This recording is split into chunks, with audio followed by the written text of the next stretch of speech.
Oke, ditulis ya nak, kira-kira kalian ingin kelas impian kalian itu seperti apa, jadi kita bisa membuat kesepakatan kelasnya seperti apa.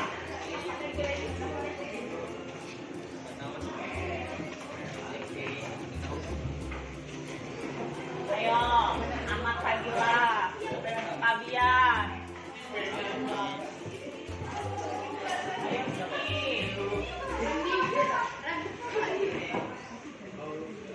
Ayo, ayo, Rafi, Zahra. Ayo, Alif, Sumi. Nah, ayo, Padel. Ya, tulis. Yang kamu impikan itu apa? Ya. Ayo, Rizky.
Terima kasih Nak sudah menuliskan beberapa impian kalian untuk kelas ini. Bisa akan bacain satu persatu kelas impian kalian itu seperti apa. Yang pertama adalah kelasnya bersih. Oke.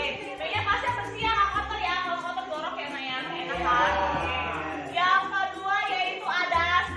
Insya Allah ya Nak dibuatin AC. Kemudian lebih saling menghargai. Oke, saling menghargai, nggak boleh bully ya sama teman-temannya ya. Oke, terus yang keempat ini ada masjid besar untuk sholat bersama-sama. Insya Allah itu lagi dibangun masjidnya. Oke, amin. Terus di sini ada 10 TKJ 2 kelas impian saya, kelasnya bersih. Oke. Terus ada wifi. Ya nanti usahain ada wifi ya Nak ya. Kemudian yang ini adalah kelas yang menerapkan budaya 5S. Bagus banget nih budaya 5S. Sopan, senyum, sapa, santun, dan salam. Jadi kalau sama guru kita harus senyum, sopan, santun ya. Nggak boleh ya kalau nggak sopan sama gurunya, sama gurunya. Oke? Oke, ini bagus banget nih punya siapa nih. Kemudian ada lagi, ini ada keluar kelas dengan izin guru. Kalau ada gurunya nggak boleh nyelonong pergi-pergi aja berarti nih ya. Keren, oke. Kemudian bismillah, kelasnya bagus. Oke. Amin, kelasnya bagus. Kemudian saling tolong menolongnya harus ya. Teman-teman nggak boleh nggak saling tolong menolong ya. Oke, itu wajib banget hadir. Kemudian ini hadir tepat waktu. Berarti kesepakatannya tidak boleh kita harus hadir tepat waktu. Tepat waktu.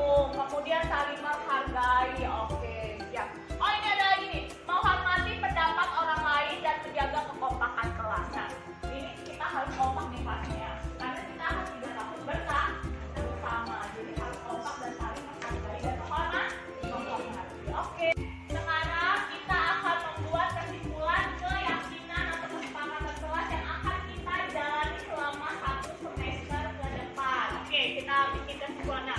Yang pertama adalah apa Nak?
Sekarang kita akan membuat kesepakatan itu di kantor. Oke, kalian bisa mengerjakannya bareng-bareng. Ayo.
Pagi juga.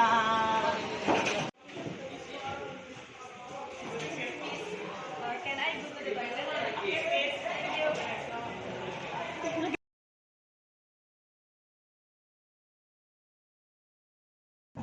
Assalamualaikum warahmatullahi wabarakatuh. Waalaikumsalam warahmatullahi wabarakatuh. Salam sejahtera, nama budaya, salam kebajikan, tabipun. Ya ampun. Puji syukur kehadiran Allah Subhanahu wa Ta'ala yang telah memberikan rahmat dan hidayahnya kepada kita sehingga kita dapat berkumpul di ruangan ini dalam kegiatan diseminasi budaya positif ya Bapak Ibu. Tidak lupa juga saya aturkan kepada dunia kita Nabi Muhammad SAW. Yang terhormat Bapak Ibu Dewan Guru yang telah bersedia hadir dalam kegiatan ini. Di sini saya mencoba untuk menyebarkan materi budaya positif di sekolah. Di sini bukan berarti saya lebih senior atau lebih pintar daripada Bapak Ibu. Kita di sini hanya sharing dan berbagi informasi tentang kegiatan budaya positif yang saya telah terima dalam program calon guru penggerak seperti itu ya Bapak Ibu. Oke, untuk mengefektifkan waktu, kita mulai saja pemaparan materinya tentang diseminasi budaya positif. Diseminasi itu apa sih Bapak Ibu katanya? Kira-kira apa Ibu? Diseminasi, pembahasan ya Bapak Ibu ya, pembahasan. Oke, kita langsung saja ke materinya. Sebelum kita masuk ke inti materi dari budaya positif di sekolah, kita lihat dulu apa sih manfaat dari lingkungan budaya positif. Di sini menurut standar nasional pendidikan, lingkungan positif sangat diperlukan agar pembelajaran yang terjadi adalah pembelajaran yang berpihak kepada murid. Seperti itu. Menurut standar nasional pendidikan pasal 12, yaitu pelaksanaan pembelajaran sebagaimana dimaksud dalam pasal 10 ayat 2 diselenggarakan dalam suasana belajar yang interaktif, inspiratif, menyenangkan, menantang, memotivasi peserta didik untuk berpartisipasi aktif, dan memberikan ruang yang cukup bagi prakarsa, kreativitas, kemandirian sesuai dengan bakat, minat, dan perkembangan fisik serta psikologis peserta didik. Jadi manfaat budaya positif itu yaitu kita menciptakan lingkungan belajar yang mampu membimbing anak atau mampu membuat anak merasa nyaman dan bahagia untuk belajar di sekolah, seperti itu ya Bapak Ibu. Kemudian di sini kita lihat ada menurut Ki Hajar Dewantara. Menurut Ki Hajar Dewantara, pendidikan itu diibaratkan sebuah padi, tumbuhan padi. Kemudian ada kita sebagai padi itu adalah sebagai murid. Kemudian kita itu sebagai petani, guru itu adalah petani. Sedangkan budaya positif itu adalah lahan pertaniannya. Bagaimana padi itu bisa berkembang dengan baik jika lahan pertanian tidak baik? Makanya budaya positif itu sangat penting untuk pertumbuhan atau perkembangan anak di sekolah seperti itu. Jadi menurut Ki Hajar Dawud seperti itu, kita debatkan sebuah petani nih. Petani itu hanya bisa merawat padi dengan baik, tapi juga harus didukung dengan lahan pertanian yang baik kan? Seperti itu kan Bapak Ibu ya. Jadi budaya positif itu adalah lahannya. Bagaimana siswa itu dapat nyaman, dapat bahagia sekolah, dapat mengembangkan segala aktivitas dan minat dan bakat mereka di sekolah seperti itu. Di sini kita ambil contoh perbandingan dengan hidup tumbuh-tumbuhan. Seorang petani yang menanam padi, misalnya hanya menuntut tumbuhnya padi, ia hanya dapat memperbaiki kondisi tanah, memelihara tanaman padi, memberi pupuk dan air, membasmi ulat-ulat atau jamur yang mengganggu hidup tanaman padi dan lainnya. Jadi seperti itu. Jadi ibarat budaya sekolah itu lahan pertanian yang harus dibuat sedemikian rupa agar padinya dapat tumbuh dengan baik. Kemudian kita lanjut. Nah, di sini ada 8 konsep inti dari budaya positif. Yang pertama yaitu perubahan paradigma belajar. Kemudian yang kedua yaitu disiplin positif. Yang ketiga yaitu nilai-nilai kebajikan. Yang keempat yaitu kebutuhan dasar manusia. Yang kelima yaitu motivasi perilaku manusia. Yang keenam posisi kontrol guru. Yang ketujuh yaitu keyakinan atau kesepakatan kelas. Pasti sudah sering dengar ya Bapak Ibu, keyakinan kesepakatan kelas. Dan yang terakhir yaitu segitiga restitusi. Oke, mari kita bahas satu persatu bagian inti dari konsep budaya positif. Nah, di sini ada. Pernah dengar nggak Bapak Ibu 6 profil pelajar Pancasila di kurikulum Merdeka? Ya kan, pernah dengar ya Bapak Ibu ya? Ya, 6 profil pelajar Pancasila. Di sini ada teorinya gini. Pembelajaran dengan paradigma baru merupakan pembelajaran yang dirancang berdasarkan pembelajaran berdiferensiasi. Pernah dengar berdiferensiasi? Ya, berdiferensiasi yaitu pembelajaran yang tidak bisa menyamaratakan setiap kemampuan murid, gitu Bapak Ibu ya, kan? Seperti itu. Sehingga peserta didik belajar sesuai dengan kebutuhannya berdasarkan tahap perkembangan sesuai teori psikologi modern untuk mewujudkan profil pelajar Pancasila. Jadi kita rubah dulu pembelajaran paradigma baru tentang pendidikan. Pendidikan yaitu kalau menurut Ki Hajar Dewantara seperti ini. Pendidikan itu adalah menuntun, di mana setiap anak itu dari lahir sudah punya minat dan bakatnya. Bahkan kita saja kalau punya anak 2 itu pasti beda kan Bapak Ibu ya, minat dan bakatnya ya. Sama, anak kita juga di sekolah juga sama, apalagi 30 misalnya satu kelas, pasti beda-beda minatnya. Nah, kadang itu kita kesel ya, kok dia nggak bisa sih matematika, kok dia nggak bisa ya bahasa Inggris. Mungkin bukan itu minat dan bakatnya. Jadi kita sebagai guru itu hanya bisa menuntun apa yang sudah ada di dalam diri anak tersebut, seperti itu. Jadi walaupun misalnya begini, dia tuh nggak pintar loh bahasa Inggris, misalnya seperti saya selalu bilang sama anak saya gini, nak, kamu nggak perlu pintar banget bahasa Inggris, tapi minimal ketika kamu berada di lingkungan, kamu bisa untuk misalnya ke luar negeri, kamu bisa tahu arah toilet kemana, terus kamu bisa mengarahkan arah tekanan ke kiri itu kemana. Sepertinya hanya untuk materi-materi yang memang dibutuhkan untuk kehidupan mereka saja gitu. Gitu ya Bapak Ibu ya. Di sini kita lihat filosofi pendidikan menurut Ki Hajar Dewantara. Pendidikan adalah menuntun. Nah, di sini pendidikan adalah menuntun, di mana terdapat 3 konsep, yaitu ingat sosum tolodo, di mana ini artinya adalah apa Bapak Ibu biasanya? Di depan ya biasanya, yaitu memberikan keteladanan. Jadi kita tuh harus memberikan dulu keteladanan kepada anak murid. Guru itu kan digugu dan ditiru ya Bapak Ibu ya. Jadi harus kita berikan keteladanan dulu. Misalnya kalau kita ngajar anak STM nih, kita tuh setengah mati loh, biar mereka itu nggak merokok. Setengah mati kita kan, razia lah, kalau misalnya merokok kita marahin. Tapi kadang ada guru di depan mereka aja, kita merokok.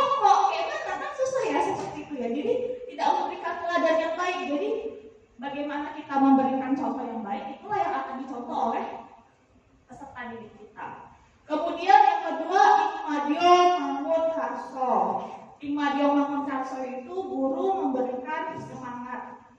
Jadi guru memberikan semangat kepada murid. Kemudian Tuturi Handayani, yaitu guru mengarahkan atau memberikan dorongan seperti itu.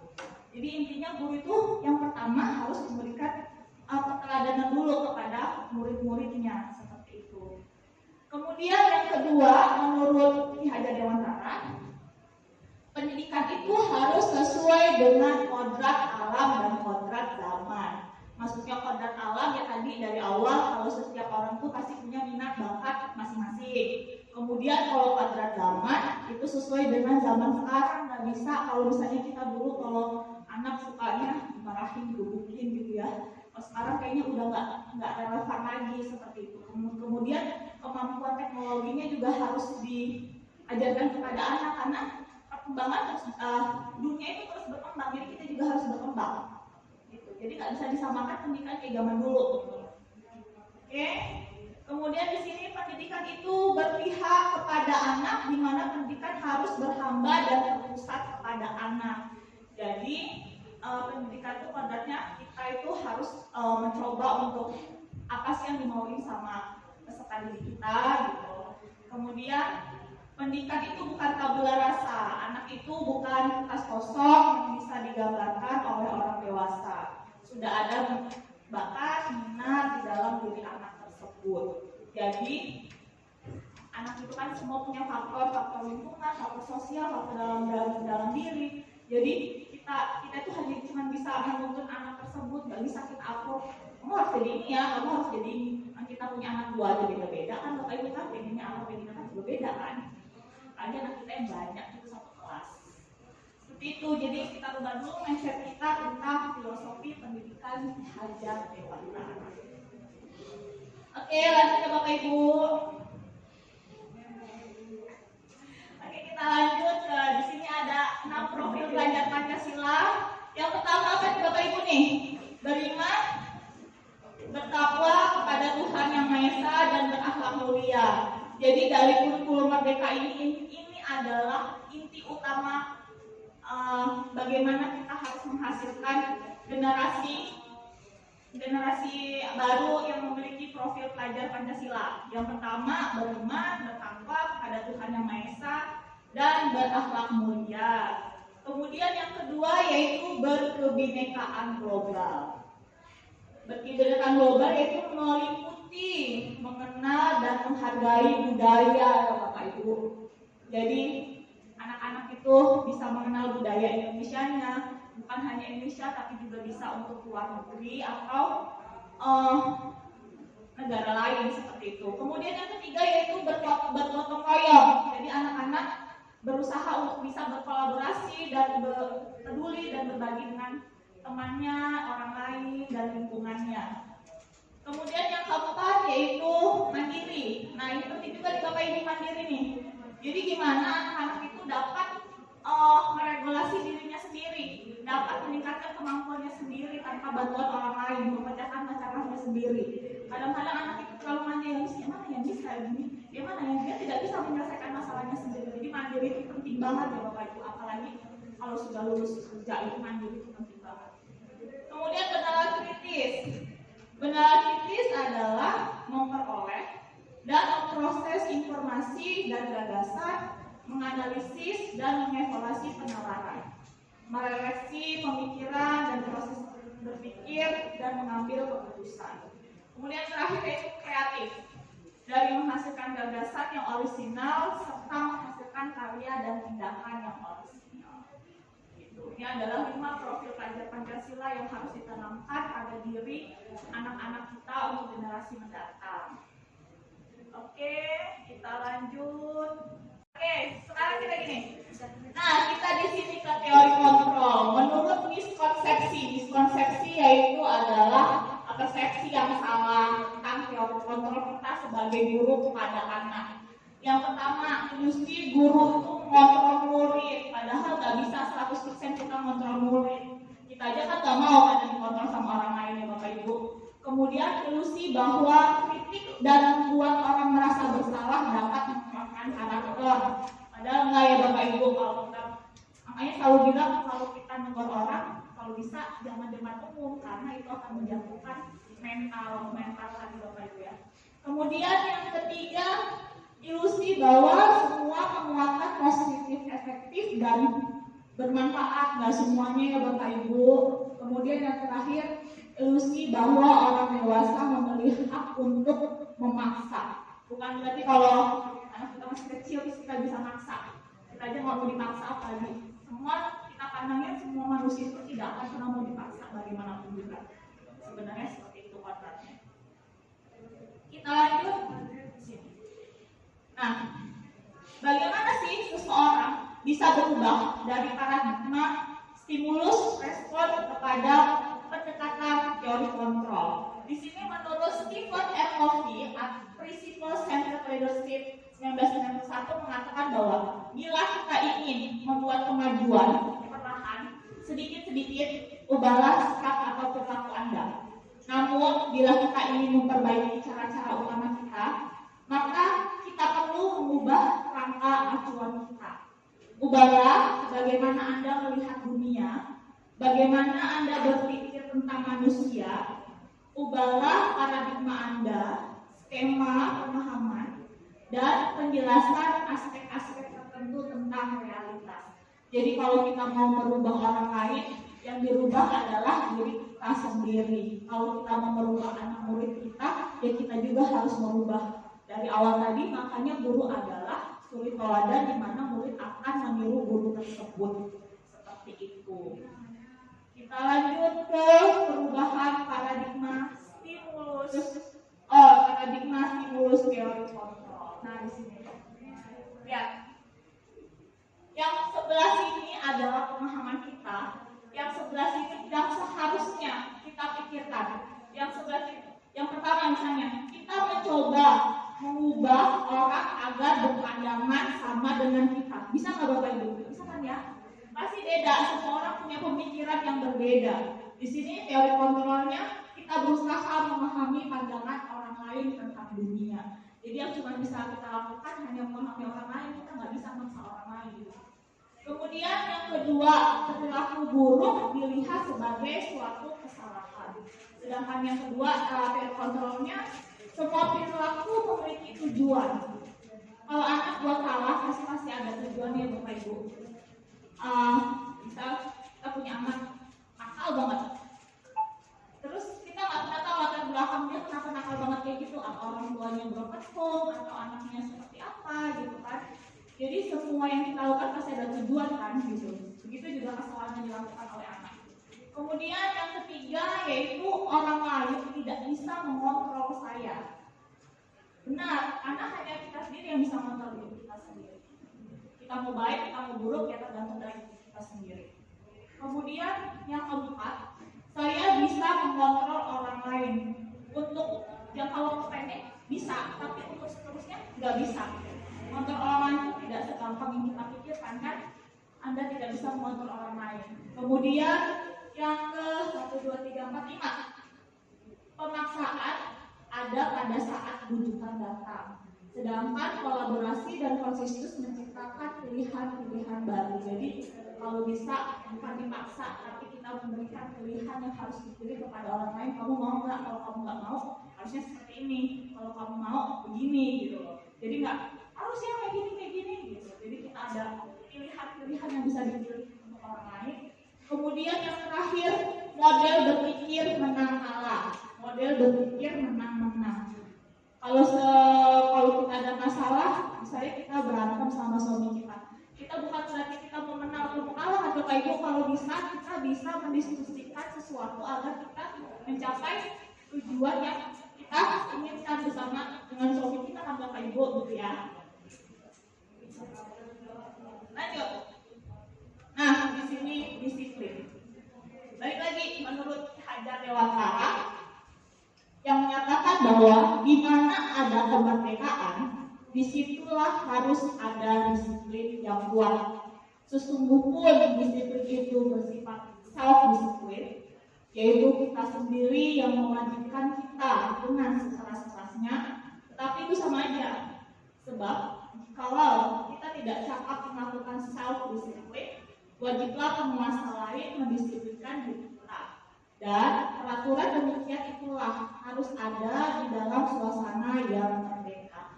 Jadi intinya disiplin itu adalah balik lagi ke diri kita masing-masing. Misalnya kita mau ngajar, males gitu mau ngajar. Nah, nggak mungkin kan tiap hari pas sekolahnya menelpon, ayo gue ngajar, gue masuk kan nggak mungkin tiap hari. Jadi disiplin itu memang harusnya ada di diri kita sendiri, bukan dari paksaan orang lain gitu ya Bapak Ibu.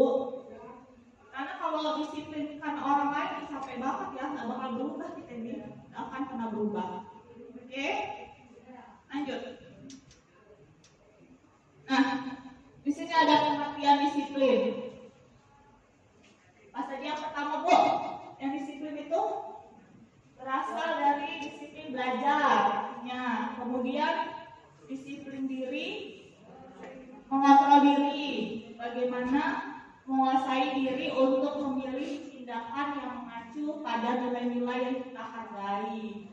Terus dalam budaya kita disiplin berubah menjadi suatu yang dilakukan seseorang pada orang lain untuk mendapatkan kepatuhan.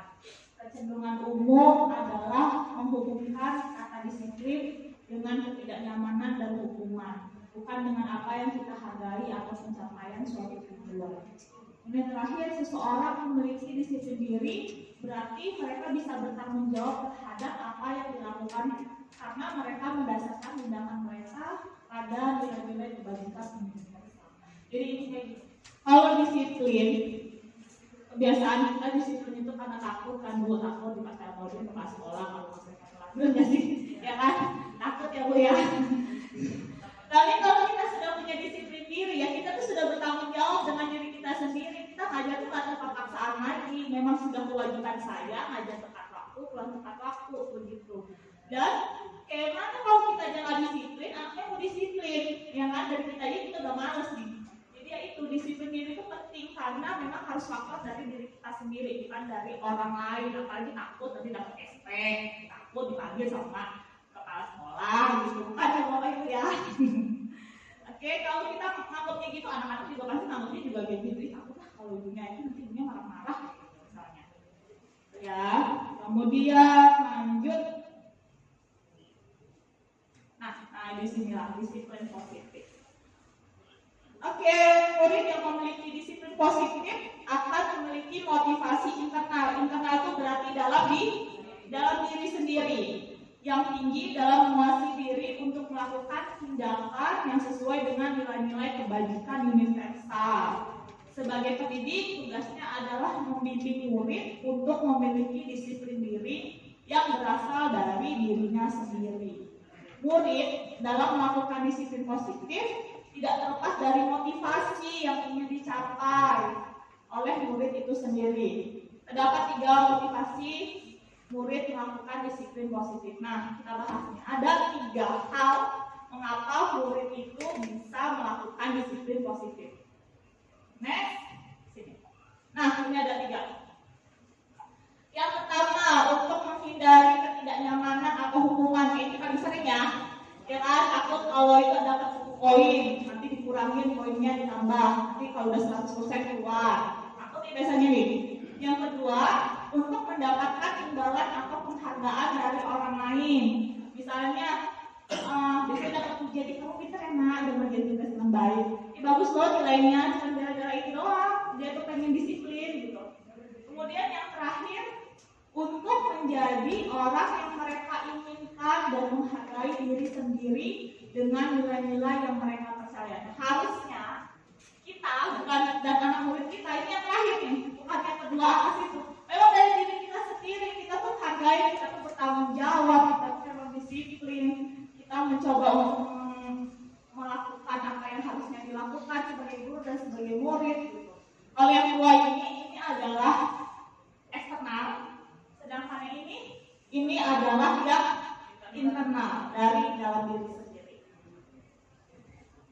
Lanjut, kita ke sini. Nah, ini adalah nilai-nilai kebajikan.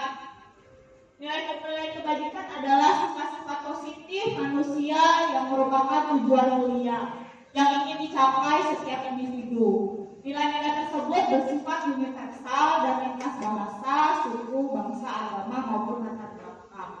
Yang pertama yaitu setiap perilaku perbuatan memiliki suatu tujuan, ya betul. Kemudian dengan menaikkan nilai-nilai kebajikan yang diyakini seseorang, maka motivasi intrinsiknya akan terbangun sehingga menggerakkan motivasi dari dalam untuk mencapai tujuan mulia yang diinginkan. Jadi nilai-nilai kebajikan universal seharusnya ada dalam diri kita masing-masing seperti itu. Nah, ini adalah contoh-contoh nilai kebajikan organisasi atau yang harusnya ada di dalam kita dari profil pelajar Pancasila, Ibu Primarius Program, dan 9 pilar karakter Indonesian Heritage Foundation. Ini nggak boleh dibaca nih Bapak Ibu ya, banyak ya ini ya. Oke, yang ini sih yang paling penting nih, karena ini adalah moto kurikulum Merdeka itu harus menghasilkan murid yang seperti ini. Gitu. Lanjut. Oke, kita lanjut ke kebutuhan dasar manusia. Nah, di sini ada 5 kebutuhan dasar manusia yang harus dipenuhi.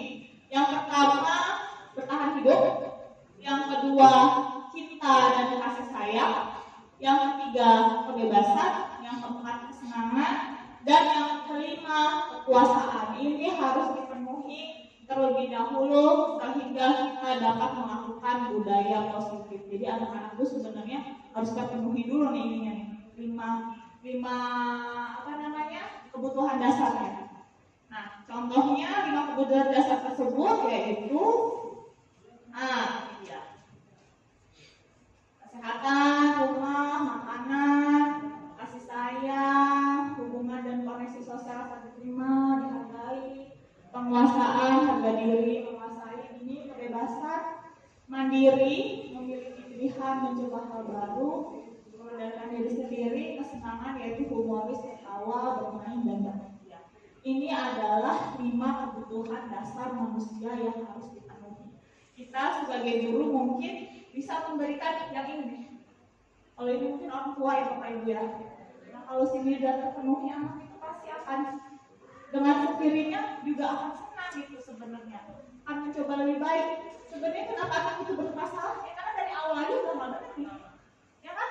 Orang rumahnya juga entah gimana, nyari makan susah, mau ini aja susah gitu kan sebenarnya. Faktornya banyak, makanya anak-anak itu sebenarnya ingin dihargai dan diberikan kebutuhan, makanya mereka tuh nakal sebenarnya mungkin itu gitu. Nah ini yang tadi motivasi ekstrinsik, yang ini motivasi intrinsik. Nah kita nggak cuma kita, anak murid kita juga kalau bisa melakukan disiplin itu dengan yang menjadi diri mereka sendiri.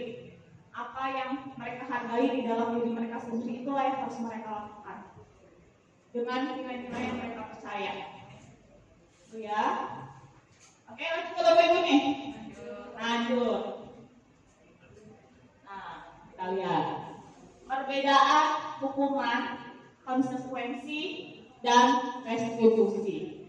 Kalau hukuman tidak terencana, kemudian murid tidak tahu apa yang akan terjadi, tidak dilibatkan, terus bersifatnya satu arah, berupa hukuman fisik atau psikis. Kita kalau kasih hukuman murid kan kadang langsung dicubit, ada murid juga nggak tahu kan, berarti langsung aja dicubit.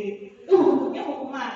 Sedangkan kalau konsekuensi yaitu terencana atau disepakati, kemudian murid dibuat tidak nyaman, sikap guru selalu memonitor murid.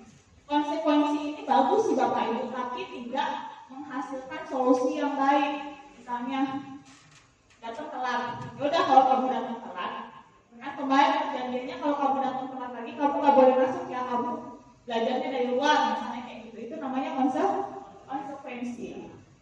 Sedangkan restitusi yaitu proses menciptakan kondisi bagi murid untuk memperbaiki kesalahannya, proses yang mengajarkan murid untuk mencari solusi sendiri. Jadi kalau murid salah, dia bisa nyari, misalnya dia datang terlambat. Terus ya saya datang terlambat. Terus kamu bagaimana biar nggak datang terlambat lagi? Oh, saya harus bangun pagi-pagi, Bu. Terus kalau misalnya kamu hari ini udah datang terlambat, kira-kira konsekuensinya apa? Oh, saya misalnya ya udah, saya kalau datang terlambat, saya 10 menit nggak istirahat, Bu. Saya mau terusin tugas saya belum selesai, misalnya seperti itu. Itu namanya restitusi. Jadi besok anaknya juga nggak bakal mengulangi lagi. Tapi kalau konsekuensi dia nggak tahu kesalahan yang mana, pokoknya saya salah aja.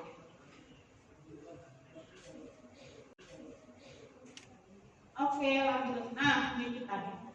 5 posisi kontrol guru. Yang pertama, penghukum. Yang kedua, pembuat rasa bersalah. Yang ketiga, teman. Yang keempat, pemantau. Yang kelima, manajer. Kalau saya rasa mas, kalau saya itu biasanya teman, biasanya kalau saya sama penghukum nih. Kalau Bapak Ibu yang mana nih kira-kiranya? Kita cek. Penghukum. Nih, suaranya tinggi, misalnya, kamu tuh lambat lagi, kata gitu kan? Apa sih kamu tuh bisa datang tepat waktu, kata dia. Terus kalau udah kayak gitu di depan orang, pasti orangnya dimarahin sama ibu itu loh. Lalu saya tuh dimarahin sama ibu itu. Namanya penghukum ya. Udah, kamu ini aja, gak usah masuk kelas. Saya komen kamu. Itu namanya penghukum. Oke Bapak Ibu. Jadi kadang ada sih, dulu saya kalau kerja di Kalianda itu, karena mungkin orang asli sana ya Bapak Ibu. Mohon maaf kalau ada orang Lampung asli ya, orang Lampung pesisir itu. Itu kalau dimarahin nanti suka gak terima kan. Terus pernah ada satu guru saya dicegat Bapak Ibu sama anaknya pas pulang, dicegat karena merasa ya itu daerah saya. Nah kita kan gurunya dari Bandar Lampung, orangnya orang Kalianda, orang Lampung pesisir gitu. Maaf kalau ada ya. Jadi dicegat gurunya itu gitu loh, merasa saya bisa marahin sama ibu itu. Mau ngeri ya Bapak Ibu ya. Kalau di sini kayaknya enggak ya. Kayaknya kalau di kota agak enak sih sebenarnya. Anaknya juga orang tuanya kalau di kampung tuh pada nggak terima orang tuanya itu. Kalau di kampung DKS tuh nggak terima anaknya. Dia udah pernah waktu itu sama apa wali muridnya tuh polisi apa ya. Nggak masuk apa dipanggil, dia nggak terima anaknya dipanggil. Tuh. Nah, yang kalau ini membuat merasa bersalah. Misalnya, adik kamu kok, ya bagaimana itu kok ini terlambat terus sih, kamu itu udah ngecewain ibu loh, ibu benar-benar kecewa sama ibu ini. Ya anaknya merasa bersalah, maksudnya ibu itu ya jadi kayak merasa bersalah kok sama saya. Ada nggak sih kayak gitu? Baru ya. Khusus si kata sih. Khusus tidak kata dia. Aduh, kamu nih kok takut lagi nggak masuk lagi ya? Mau terus ada jawaban ibu ini gimana sih nak? Kiri kan.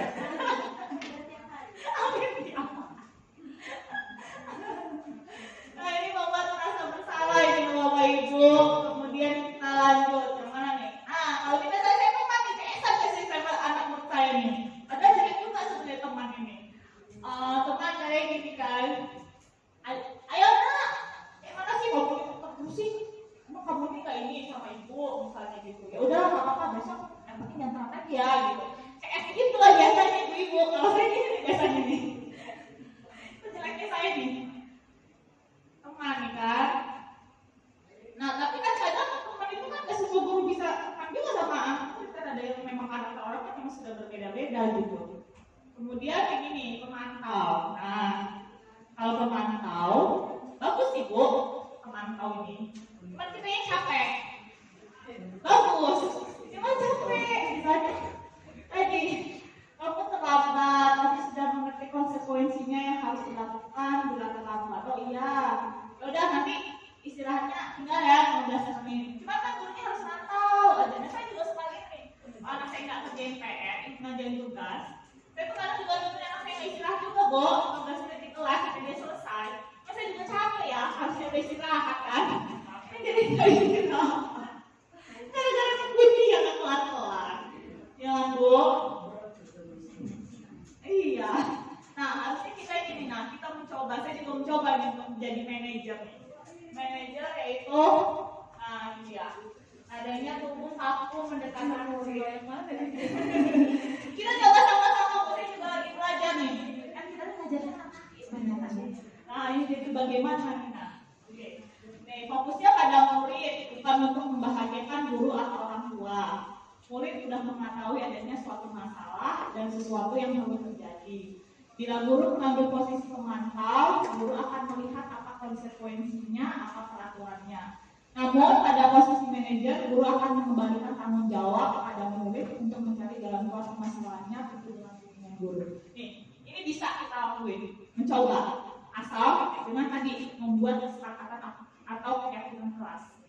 Sebelum kita lanjut ke situ, kita tonton dulu video 5 posisi kontrol gurunya gitu, biar tahu lebih jelas contohnya.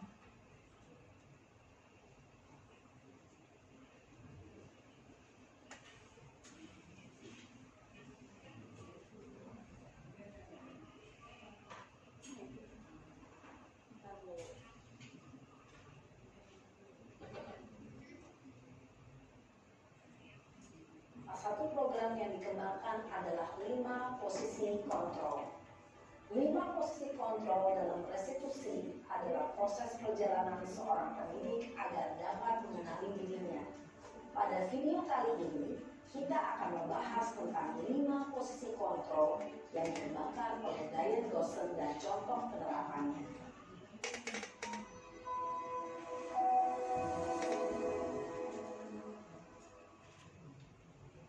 Posisi kontrol itu adalah 1. Posisi penghukum, 2. Posisi pembuat rasa bersalah, 3. Posisi teman, 4. Posisi pemantau atau monitor, dan 5. Posisi manajer. Untuk lebih memahami kelima posisi tersebut, mari kita saksikan kasus Naren yang terlambat hadir 20 menit di sekolah dan melihat bagaimana kelima posisi kontrol dalam menghadapi masalah tersebut.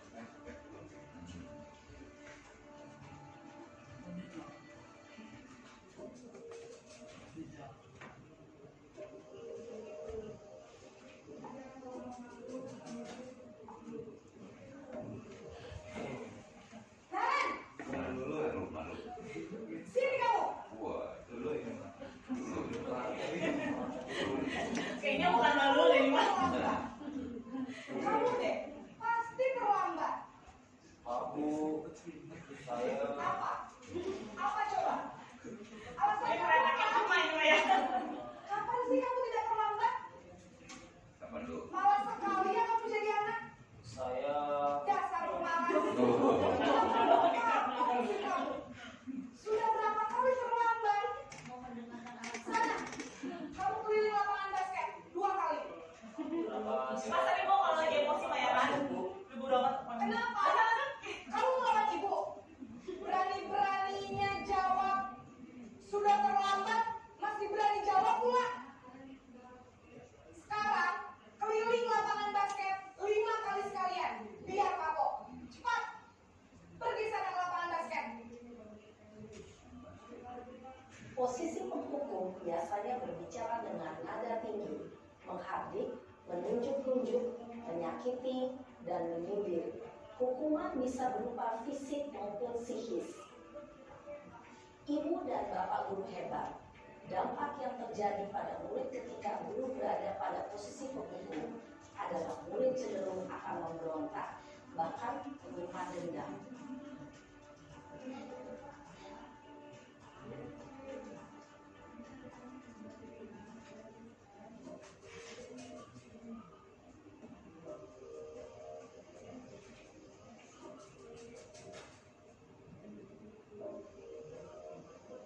Naren!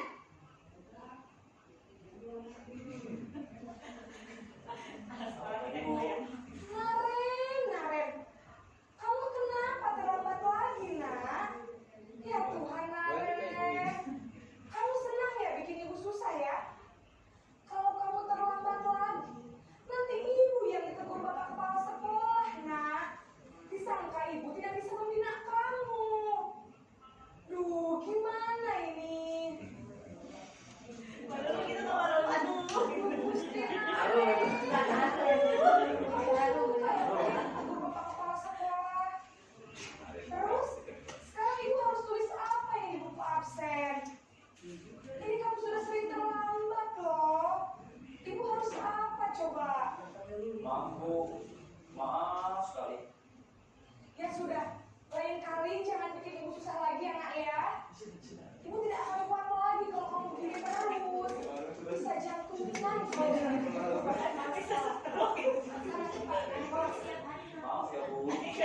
Maaf sekali. Betul sih kayaknya. Aduh. Tapi bukan terlambat ini ya. Nggak masuk. Hilang dia, hilang. Cenderung mundur. Namun kata-kata yang diutarakan membuat murid merasa menjadi orang yang gagal, memandang buruk dirinya sendiri, merasa tidak berharga, dan tidak sanggup membahagiakan orang lain. Ketika guru mengambil posisi pembuat rasa bersalah, murid akan menganggap dirinya yang bersalah dan ia akan menyimpan emosi negatif tersebut di dalam dirinya.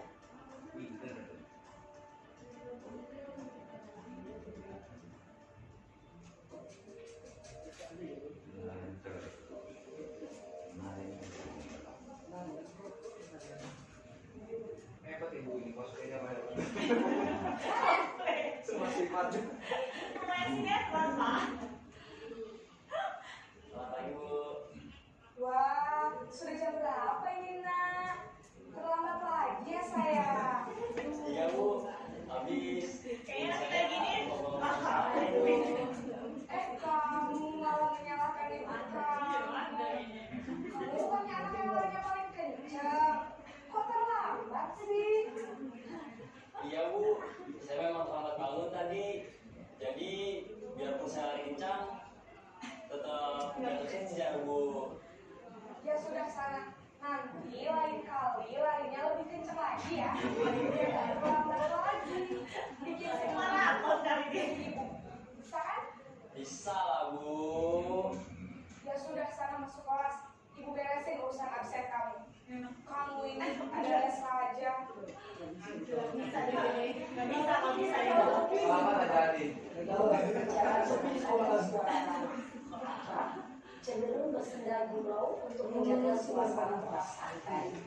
Murid akan merasa senang, aman, dan akrab dengan guru. Identitas yang tercipta adalah identitas sukses atau berhasil. Namun, perlu diingat, karena ini masih dorongan eksternal, maka ada faktor ketergantungan dari murid kepada orang tertentu. Di sini, guru absennya, sehingga di lain waktu, murid bisa berperilaku baik, namun hanya kepada orang-orang tertentu saja.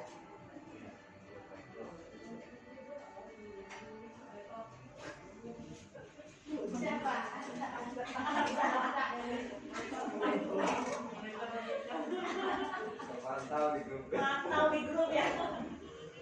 Kapan yang nggak masuk? Kapan yang nggak masuk? Selamat pagi, Bu. Nah, Ren, apa peraturan sekolah kita tentang jam berapa kita harus masuk sekolah, Nak? Kita harus di sekolah jam 7, Bu. Iya, betul. Sekarang sudah jam 7.20. Naren sudah tahu konsekuensinya jika terlambat hadir. Paham, Bu. Saya harus tinggal kelas pas jam istirahat selama 20 menit. Iya, benar. Konsekuensinya demikian. Jadi nanti jam 9.30 pas istirahat, kamu harus tinggal di kelas, kerjakan tugas tambahan untuk ketertinggalan kamu, ya? Baik, Bu. Posisi pemantau mengandalkan penghitungan atau data untuk mengontrol murid. Guru mengarahkan murid berdasarkan peraturan dan konsekuensi. Seorang pemantau menunjukkan bahasa tubuh dan ekspresi wajah yang datar dan cenderung formal.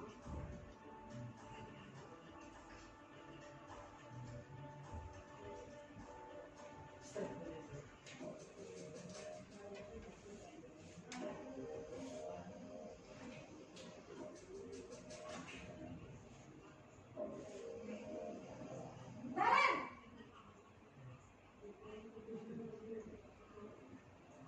Selamat pagi, Bu. Selamat pagi, Naren. Maaf, Bu. Saya terlambat. Iya, sekolah masuknya jam 7, sekarang sudah jam 7.20. Jadi sekarang bagaimana ini, Naren? Maaf, Bu. Saya lupa setel alarm saya semalam. Baiklah, menurut kamu, keyakinan sekolah yang mana yang perlu kamu tingkatkan?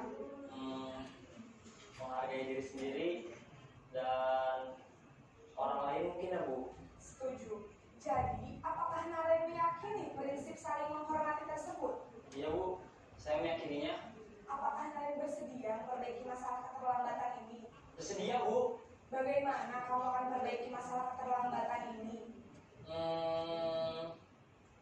Saya akan coba untuk tidak lupa menyetel alarm saya, Bu. Baik, kalau Naren lupa menyetel alarm di rumah, ada orang yang kira-kira bisa bantu mengingatkan tidak? Ada, Bu. Kata saya, Kak Emma. Ada lagi selain Kak Emma?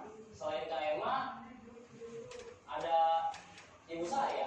Baik, jadi yang mengingatkan Naren adalah Kak Emma dan ibu kalian.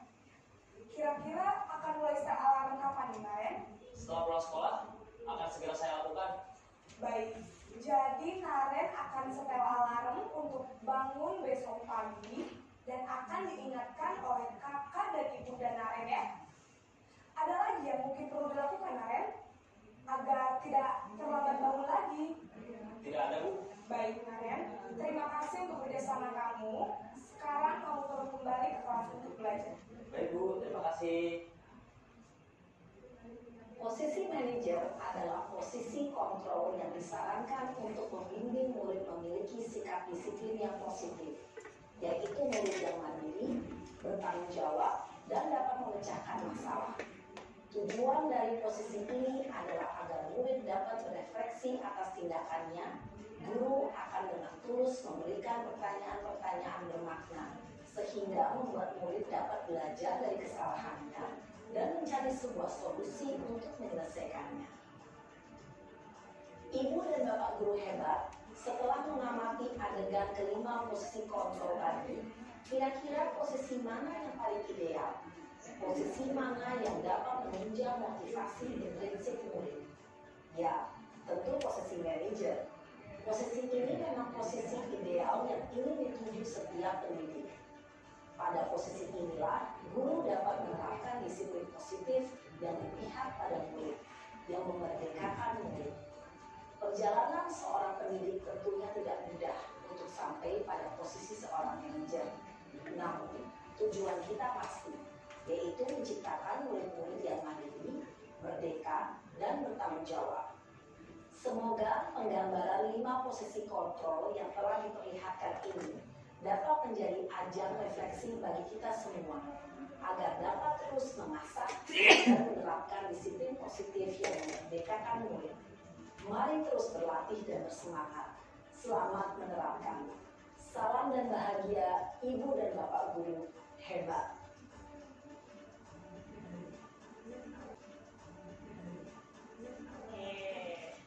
Ya Bapak Ibu bisa dilihat contohnya. Kita lanjut. Nah, posisi manajer atau kontrol ini bisa kita terapkan jika kita juga sudah membuat keyakinan atau kesepakatan kelas. Nah, bedanya kesepakatan sama hukuman itu apa sih Bapak? Peraturan. Kesepakatan dan peraturan. Peraturan itu yang buat misalnya sebuah peraturan kan disepakati. Iya. Kalau peraturan itu yang buat tidak melibatkan murid yang pasti, dan biasanya hanya satu arah, hanya guru atau sekolah. Sedangkan kalau kesepakatan adalah diskusi atau kolaborasi antara guru dan murid untuk menciptakan sesuatu yang diinginkan seperti itu. Nah, di sini keyakinan itu dibuat oleh siswa dan guru, dijadikan pedoman perilaku di dalam kelas. Kemudian keyakinan atau kesepakatan kelas bernilai abstrak daripada peraturan yang lebih rinci dan konkret. Berupa pertanyaan-pertanyaan universal, dibuat dalam bentuk kalimat positif ya Bapak Ibu, bukan tidak boleh memakai baju ini, tidak boleh memakai sepatu selain berwarna hitam. Biasanya kalimat-kalimatnya itu kalimat positif. Kemudian hendaknya tidak terlalu banyak sehingga mudah diingat. Selanjutnya, semua warga kelas ikut berkontribusi dalam pembuatan atau lewat kegiatan curah pendapat. Jadi kita kolaborasi dengan anak minta pendapat kira-kira kelas apa yang ingin diwujudkan. Kemudian baru dibuatlah keyakinan dan kesepakatan kelas. Kemudian bersedia meninjau kembali keyakinan kelas dari waktu ke waktu. Apakah keyakinan kelas itu sudah berjalan dengan baik atau belum? Lanjut. Nih, mengapa sih tidak peraturan? Mengapa harus kesepakatan atau keyakinan kelas? Suatu keyakinan akan lebih memotivasi secara intrinsik dibandingkan sebuah peraturan. Kalau peraturan biasanya anaknya bertakut karena hukuman. Kemudian seseorang akan lebih tergerak dan bersemangat untuk menjalankan keyakinannya daripada hanya sekedar mengikuti peraturan yang mengatur mereka. Dimana harus lakukan ini begitu gitu ya. Jadi lebih enak kalau kita bikin kesepakatan atau keyakinan kelas. Di sini Bapak Ibu ada yang pernah bikin keyakinan atau kesepakatan kelas? Kesepakatan ya, sama si Bapak Arif kesepakatan sama keyakinan. Ini adalah contoh kesepakatan atau keyakinan kelas yang saya bikin di kelas saya.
Yang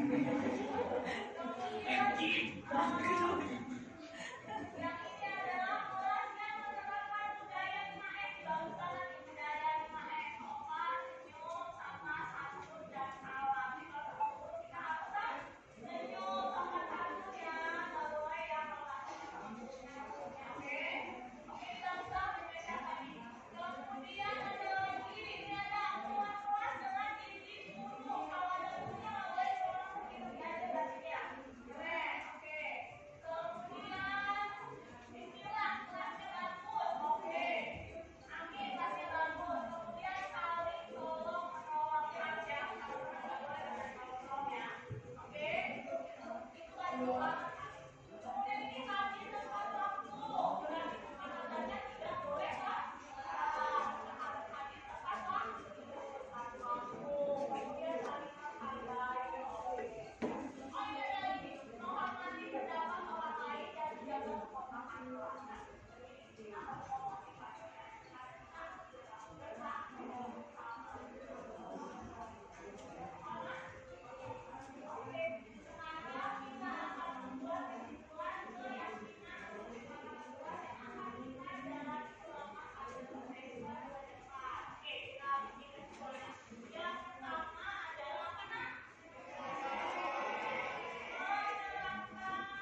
budaya positif. Jadi kalau bisa kita buat dulu peraturan keyakinan atau kesepakatan kelas sehingga baru muncullah budaya positif di dalam kelas seperti itu. Jadi budaya positif itu tidak langsung dari sekolah, tapi kalau bisa dari yang lingkup terkecil terlebih dahulu, yaitu kelas ya Bapak Ibu.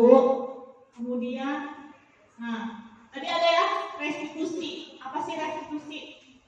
Restitusi adalah proses menciptakan kondisi bagi murid untuk memperbaiki kesalahan mereka sehingga mereka bisa kembali pada kelompok mereka dengan karakter yang lebih kuat. Restitusi juga merupakan proses kolaboratif yang mengajari murid untuk mencari solusi atas masalah mereka dan membantu murid berpikir tentang orang seperti apa yang mereka inginkan untuk menjadi tujuan mulia dan bagaimana mereka harus memperlakukan orang lain. Jadi restitusi adalah mengembalikan anak jika anak itu berbuat salah, dibuat bagaimana cara mereka untuk mencari solusi, bagaimana cara mereka untuk memvalidasi kesalahan. Nah, di sini ada sedikit restitusinya. Yang pertama dari sini, validasi tindakan yang salah. Kalimatnya biasanya kamu tentu punya alasan. Jadi kita tanya dulu, kamu kalau buat kamu bangun siang tuh kenapa sih nak? Misalnya gitu ya. Nggak ada yang nganterin, waktu itu saya kena PM. Dia jadi nganterin ibunya. Saya kayaknya kelas 12 sekarang. Kelas 12 PM dia nganterin ibunya. Dia dagang kaki biasanya sangkat. Habis itu tidur lagi nggak ada yang bangunin. Iya ada, namanya siapa ya itu 12 PM pokoknya anaknya Bu Hera gitu. Nggak pernah masuk. Tuh, jadi kita tanya dulu alasannya kenapa. Kemudian di sini menstabilkan identitas. Oke lah, nah, misalnya ya kamu memang nggak semua orang juga pernah sih datang terlambat, tapi kan bukan berarti harus datang terlambat seperti itu. Itu namanya menstabilkan identitas. Kemudian yang terakhir yaitu menanyakan keyakinan. Kamu kalau kayak gini tuh kamu menjadi orang kayak mana kalau terlambat terus? Nah, masa kalau begini terus gitu ya? Masa begini terus mau terlambat terus, karena kamu sekolah terus kan kamu mungkin pengennya jadi apa gitu. Itu adalah segitiga restitusi yang harus kita lakukan jika anak membuat suatu kesalahan. Jadi kita tanya dulu alasannya kenapa, terus oke lah misalnya kalau itu, tapi bukan berarti setiap hari kamu harus terlambat seperti itu. Kemudian kamu mau jadi apa kalau misalnya terlambat terus, seperti itu. Kamu mau berubah atau tidak? Itu ya. Jadi segitiga restitusi ini adalah yang harus kita lakukan. Ini adalah contohnya dari segitiga restitusi, yaitu menstabilkan identitas. Yang pertama, ya berbuat salah itu hal yang manusiawi, semua orang pasti berbuat salah mungkin. Ibu maklum, tapi bukan berarti berulang kali maklumnya juga kan. Itu namanya stabilkan identitas. Kemudian validasi kebutuhan. Kamu bisa saja kan melakukan hal yang lebih buruk, tapi kamu tidak melakukannya.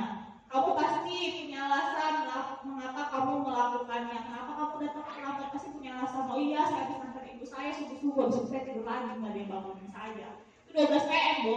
Apa namanya lupa pokoknya, pernah saya tanya itu. Kemudian, nah, menanyakan keyakinan. Kamu tuh pengennya kayak mana? Kamu besok menjadi seperti anak seperti apa kalau kamu terlambat? Nggak mungkin kan kamu mau terlambat terus, nggak mungkin kan kamu nggak naik kelas gara-gara terlambat terus gitu. Jadi kita harus menanyakan apa yang mereka inginkan, baru kita cari solusinya seperti itu. Nah, ini adalah intervensi bila membantu murid kembali ke tujuan semula dengan cukup singkat dan dengan cara non-konfrontatif. Yang pertama, apakah kamu ingin berbuat lebih baik? Kita tanya, kamu pengen lebih baik apa enggak? Kemudian, apakah saat ini kamu sedang menjadi orang yang kamu inginkan? Nah, kamu pengen yang kayak gini, pengen kamu jadi orang kayak gini yang malas. Kemudian, apakah kamu bisa mengubah kegiatan atau proyek kamu saat ini menjadi sikap yang lebih membantu? Kamu pengen berubah enggak, nak? Misalnya kayak gitu ya Bapak Ibu. Kemudian, apakah wajar membuat kesalahan? Emang benar kalau terlambat terus? Jadi jawabannya enggak kan pasti kan? Mereka sebenarnya sudah tahu gitu kalau terlambat itu sangat benar gitu kan. Kemudian apa yang kamu lakukan saat ini sesuai sama kayak yang tadi, pertanyaan sama. Kemudian kapan kamu siap untuk mulai? Kapan kamu mulai mau berubah? Udah kelas 12 masih mau gini-gini aja nyerah gitu kan. Kemudian peraturannya apa, sepertinya kamu punya masalah, saya bisa bantu apa. Kadang kita tuh kalau udah kesel nggak pernah nanya ya, nah kamu kayak gini tuh gara-gara apa sih nak? Gitu. Udah pokoknya diarah kan, nyubit aja. Padahal mungkin ada masalah keluarga, padahal kita juga punya anaknya yang anak baik-baik aja bu ya keluarganya kan. Pasti ada masalah kan, yang bapaknya entah kemana, emaknya entah kemana, kayak kemarin tawuran itu kan bapaknya kemana, emaknya kemana.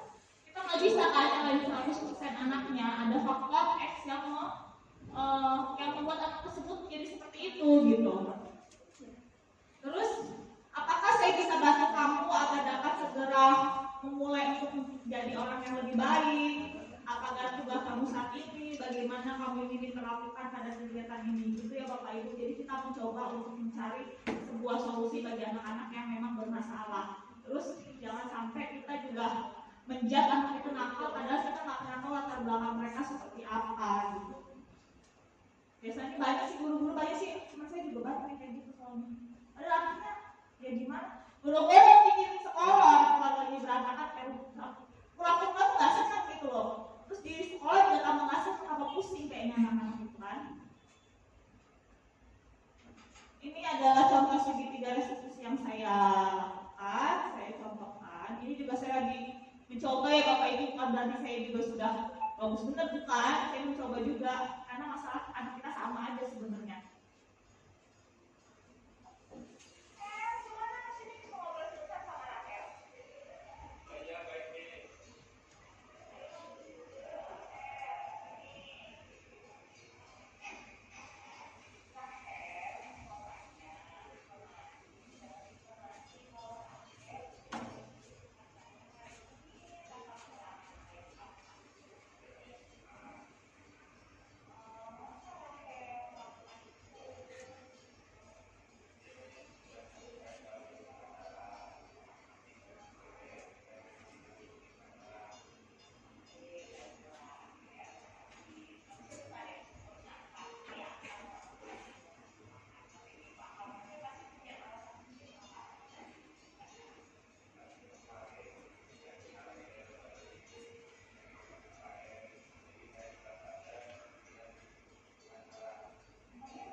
Oke, terima kasih Kak Bu.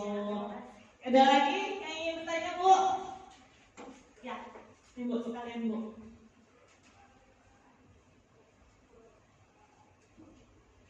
Oh ya Bu, bagaimana cara mendisiplinkan siswa yang sering terlambat dan hukuman apa yang bisa kita terapkan sebagai guru? Terima kasih banyak. Oke, jadi kalau misalnya mendisiplinkan anak, kita balik lagi Bapak Ibu. Hukuman itu efektif untuk jangka pendek. Sedangkan kalau untuk restitusi itu untuk jangka panjang. Kenapa? Karena kalau hukuman setiap kali dikasih hukuman anak juga pasti bosan. Kali hukumnya begitu aja, ngetes emang udah gitu aja kan. Tapi kalau misalnya ada restitusi di mana kita sudah memberikan motivasi intrinsik, anak itu juga akan mencoba untuk berubah dengan dirinya sendiri seperti itu. Jadi kalau misalnya dihukum terus, ya kita aja capek ya, mungkin apa ada anak yang dihukum kan pasti juga bosan gitu. Jadi perbedaannya seperti itu. Kemudian bedanya pemantau sama apa Bu? Restitusi. Oh ya, pemantau sama restitusi ya hampir mirip ini. Kalau pemantau itu tidak memberikan solusi kepada anak, sedangkan kalau restitusi itu memberikan solusi kepada anak. Jadi kalau pemantau kita juga capek, jadi cuma kayak dikasih konsekuensi sudah sampai situ aja. Anak tidak tahu kesalahannya, tidak tahu bagaimana cara memperbaiki kesalahannya. Seperti itu. Sudah ada yang lain? Sudah cukup, baiklah. Terima kasih banyak Bapak Ibu yang telah hadir dalam kegiatan diseminasi budaya positif yang saya berikan. Saya akhiri. Wassalamualaikum warahmatullahi wabarakatuh.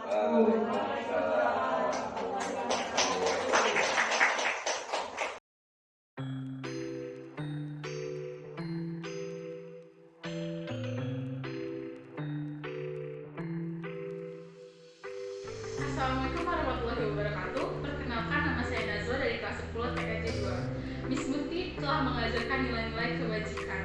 Saya dan teman-teman beserta Miss Muti di kelas Miss Muti telah melakukan keyakinan dan kesepakatan sesuai nilai-nilai yang telah disepakati. Saya dan teman-teman merasa senang dan bahagia belajar di kelas karena terdapat peraturan ini. Terima kasih. Keyakinan kelas yang dibuat Miss Muti bersama teman-teman saya sangat membantu saya untuk mendapatkan kelas yang menyenangkan. Saya menjadi nyaman untuk belajar di kelas. Semoga saya dan teman-teman yang lain dapat melakukan kesepakatan tersebut dengan baik.